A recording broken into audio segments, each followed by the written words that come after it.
चाणक्य कूटनीतिक क्षेत्रमा एक चर्चित नाम हो। लगभग ईसापूर्व 370 मा भारतमा जन्मेका उनले धेरै विषयहरूमा गहिरो अध्ययन गरेका छन्।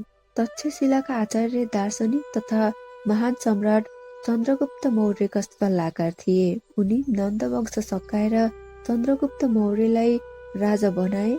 उनी राजनीतिक र कूटनीतिक ज्ञाता थिए। उनले अर्थशास्त्र, राजनीति, अर्थनीति, कृषि, समाजनीति आदिका महान ग्रन्थहरू रचना गरेका छन्। उनको नीतिलाई अहिले चाणक्य नीति भनेर व्याख्या गर्ने गरिएको छ। उनले मानिसहरूलाई जीवन बदल्ने धेरै कुराहरू पनि बताएका छन्। त्यसैको सानो अंश आज हामी यहाँ चर्चा गर्नेछौँ। नमस्कार, सारिका अफिसियल च्यानलमा तपाईँलाई स्वागत छ। यस च्यानलमा म विभिन्न ज्ञानमूलक विषयवस्तु लिएर उपस्थित हुने गर्दछु र आजको भिडियोमा म तपाईँलाई कस्ता कस्ता परिस्थितिमा लडेर होइन भागेर ज्यान बचाउनु पर्छ भन्ने बारेमा जानकारी दिनेछु। त्यसैले मेरो भिडियोलाई अन्तिमसम्म ध्यान दिएर हेर्नुहोला। त्यस्तै तपाईँ यस च्यानलमा नयाँ हुनुहुन्छ भने मेरो च्यानललाई सब्स्क्राइब गरी नजिकै रहेको बेल आइकनलाई पनि क्लिक गरिदिनुहोला र भिडियो मन परेमा लाइक, कमेन्ट र सेयर पनि गरिदिनुहोला। साथीहरू, अब सुरु गरौँ कस्तो परिस्थितिहरूमा लडेर होइन भागेर ज्यान जोगाउने भन्नेबाट। सामान्यतया साहसका साथ कठिनाइहरूको सामना गर्ने व्यक्तिलाई साहसी भनिन्छ। तर त्यहाँ केही परिस्थितिहरू छन् जहाँ मूर्खता देखाउनु भन्दा बाहिर निस्कनु आवश्यक हुन्छ। हरेक परिस्थितिहरूको सामना गर्नुपर्छ भन्ने हुँदैन। यदि तपाईँले यी परिस्थितिहरूको सामना गर्ने प्रयास गर्नुभयो भने तपाईँको जीवन पनि जोखिममा पर्न सक्छ। भनिन्छ कहिलेकाहीँ एक व्यक्तिको सम्मान खतरामा पर्छ। आचार्य चाणक्यले 4 यस्ता परिस्थितिहरूको उल्लेख गरेका छन् जहाँ तपाईँ अडिग हुनुभन्दा त्यहाँबाट बाहिर निस्कनु बुद्धिमानी हुन्छ।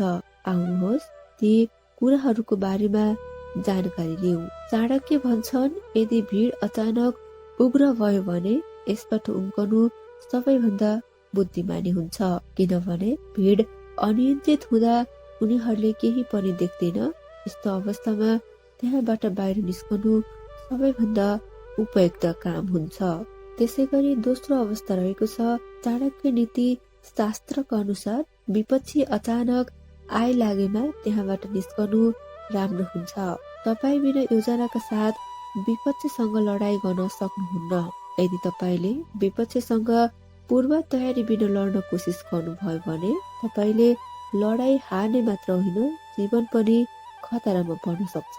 त्यसै गरी चौथो अवस्था रहेको छ चाणक्य भन्छन्, जहाँ अनिकाल हुन्छ। उनी मान्छेहरू खानाका लागि बिलाप गर्छन् भने त्यहाँबाट निस्कन सल्लाह दिन्छन्। सकेसम्म उक्त स्थान छोड्नु राम्रो हुन्छ। खाली पेटमा यस्तो ठाउँमा लामो समय बस्न सम्भव हुँदैन। त्यसै गरी चौथो अवस्था रहेको छ चाणक्य भन्छन् कि यदि कुनै अपराधी तपाईँको वरिपरि उभिरहेको छ भने त्यो ठाउँ छोड्नुपर्छ, किनकि यसले तपाईँको मान सम्मानलाई ठेस पुग्न सक्छ। यस्ता कुराहरूमा मूर्खता गर्नु हुँदैन। समय समयमा आउने प्राकृतिक विपत्तिमा पनि तपाईँले सावधानी अपनाउनु पर्छ। प्राकृतिक विपत्तिसँग लड्न पूर्व तयारी हुँदा पनि यो लड्न सम्भव हुँदैन। त्यसैले यस्तो बेलामा परिवार सहित ठाउँ छोड्नु राम्रो हुन्छ। साथीहरू, आज मैले तपाईँलाई चाणक्य नीतिका अनुसार कस्तो परिस्थितिमा लडेर होइन भागेर ज्यान जोगाउनु पर्छ भन्ने बारेमा जानकारी दिए। आजको यो भिडियो तपाईँलाई कस्तो लाग्यो कृपया कमेन्ट गर्न नभुल्नुहोला। त्यस्तै तपाईँ यस च्यानलमा नयाँ हुनुहुन्छ भने मेरो च्यानललाई सब्स्क्राइब गरी नजिकै रहेको बेल आइकनलाई पनि क्लिक गरिदिनुहोला। आजको लागि यो भिडियो यति नै। अर्को भिडियोमा अर्को ज्ञानमूलक विषयवस्तु लिएर उपस्थित हुनेछु। तबसम्मका लागि बिदा दिनुहोस्। हवस् त, धन्यवाद, नमस्कार।